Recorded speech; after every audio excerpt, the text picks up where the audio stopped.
मुलुक महाराष्ट्रामध्ये स्वागत। एसटी महामंडळातील कर्मचाऱ्यांना पुन्हा एकदा आर्थिक अडचणींचा सामना करावा लागणार आहे।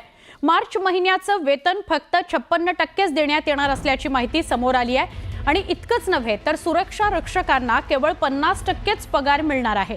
महामंडळाच्या कर्मचाऱ्यांचं वेतन भागवण्याकरता दर महिन्याला सुमारे 277 कोटी रुपयांची आवश्यकता असते, पण राज्य सरकारकडून फक्त 272 कोटींचा निधी मिळाल्याने संकट निर्माण झाले। त्यातच मिळालेल्या निधीपैकी 40 कोटी रुपये थेट एसटी बँकेकडे वळवण्यात आल्यामुळे कर्मचाऱ्यांना कमी वेतन मिळणार आहे। या निर्णयामुळे आधीच आर्थिक अडचणीत आलेल्या कर्मचाऱ्यांमध्ये नाराजीचं वातावरण आहे।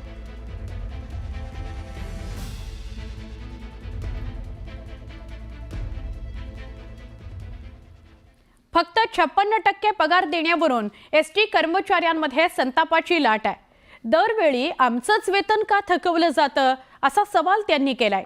लवकरच निर्णय घेऊन उर्वरित वेतन द्या, नाहीतर काम बंद आंदोलन करण्याचा इशारा त्यांनी दिला आहे।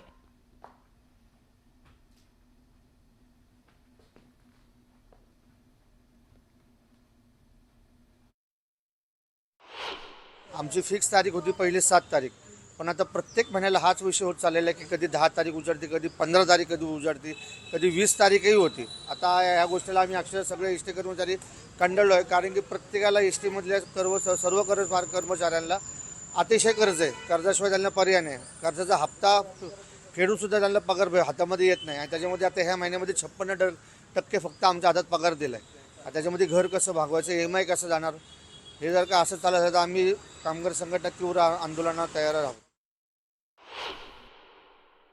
पहिलं तर आम्ही काल पत्र दिलेलंच आहे आणि जर ते मागणी मान्य नाही केली तर आम्हाला आंदोलनासारखे फार मोठे पावलं उचलावे लागतील आणि तेही करून जर शासनाने राहिलेला पगार नाही केला तर काही होऊ शकतं। महाराष्ट्रामध्ये इतके लोक प्रचंड प्रमाणामध्ये चिडलेले आहेत, याची शासनाने दखल घ्यावी असं मला वाटतं। एवढ्या उन्हातानामध्ये रोज 65 लाख जनतेची सेवा करतोय आणि नेमकं आमच्या पगाराच्या वेळेसच कुठं माशी शिकते हे आम्हाला कळायला मार्ग नाही। पैसे राज्य सरकार एवढ्या भरमसाठ सवलती देते, त्या सवलतीचे मूल्य आम्हाला वेळेवरती आले पाहिजेत, परंतु आमचा पगार काल 56% झाल्यामुळे संपूर्ण राज्यामध्ये प्रचंड प्रक्षोभ उसळलेला आहे आणि एसटी कर्मचारी प्रचंड संतापलेला आहे। तेव्हा आपल्या माध्यमातून सरकारला माझा इशारा आहे, कधीही काहीही घडू शकतं कर्मचाऱ्यांच्या मनात आलं तर, परंतु ऐन गर्दीच्या हंगामामध्ये सरकारने आमच्या संसाराशी खेळू नये। तेव्हा तातडीनं 100% पगाराचं वाटप केलं पाहिजे। सरकारची ऐपत नव्हती तर नवीन योजना दिल्या कशाला, काय गरज होती?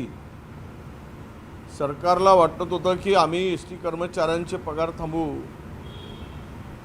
इतर योजना सरकारला द्यायचे होते का?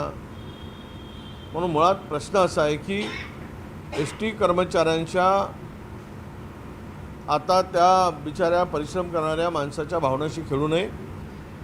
कोणाचे थांबवायचे असेल थांबवा, एसीमध्ये बसणाऱ्यांचे पगार थांबवा, पण एसटी कर्मचाऱ्यांचे पगार पूर्ण द्या अशी आम्ही मागणी करू। 56% पगार देण्यावरून एसटी कर्मचाऱ्यांमध्ये संताप आहे। उद्या नागपूर विभागातील एसटी कर्मचारी निषेध म्हणून हाताला काळी पट्टी बांधून काम करणार आहेत। 100% पगार न दिल्यास मोठं आंदोलन उभारण्याचा इशारा कर्मचाऱ्यांनी दिलाय। सरकारकडे इतर विभागाकरता पैसे आहेत, बस स्टँडचं नूतनीकरण करण्याकरता पैसे आहेत, मग कर्मचाऱ्यांचे पगार देण्याला पैसे का नाहीत असा सवाल त्यांनी केलाय। 56% हा आकडा आणला कुठून? आतापर्यंत अब तक 56 इनकी छाती, 56 टिकली वगैरे आम्ही ऐकलं होतं, परंतु हा 56% आणलाच कुठून हेच समजत नाही। आणि 56% पगार आज कसं काय देऊन राहिले? काम 156% घेता आणि पगार 56% देता, हे कसं काय होईल? आधा पगार मिला है, 15 दिन के बाद फिर आधा पगार मिलेगा। पूरा महीना भरे धूप में गाड़ी चलाना है और आधा पगार लेके आधी मेहनत करना ऐसा तो नहीं है। नागपूर विभागातील उद्या सर्व कर्मचारी हा 56% झालेल्या वेतनाच्या विरोधामध्ये काळ्या फिती लावून संपूर्ण नागपूर जिल्ह्यामध्ये एक सरकारचा आणि प्रशासनाचा निषेध नोंदवतो। ज्या ज्या किस्ता आहेत तिकडल्या कोणाची देणी घेणी आहेत, अर्ध्या पगारात होणं शक्य नाही आहे। जो महिन्याभर वाट पाहतो, वाट पाहून तो 7 तारखेला आपली पूर्ण पगार होईल याची शाश्वती ठेवून आपलं काम करतो, समोरचं नियोजन करतो, पण ते नियोजन पूर्ण चुकलेलं आहे. आणि काही बँकेच्या प्रायव्हेटच्या काही लोन्स आहे, हे आहेत, परीक्षेचा आता वेळ, आपला शाळेंचा फी भरण्याचा वेळ आहे, ॲडमिशनचे आहेत, कसे काय करणार.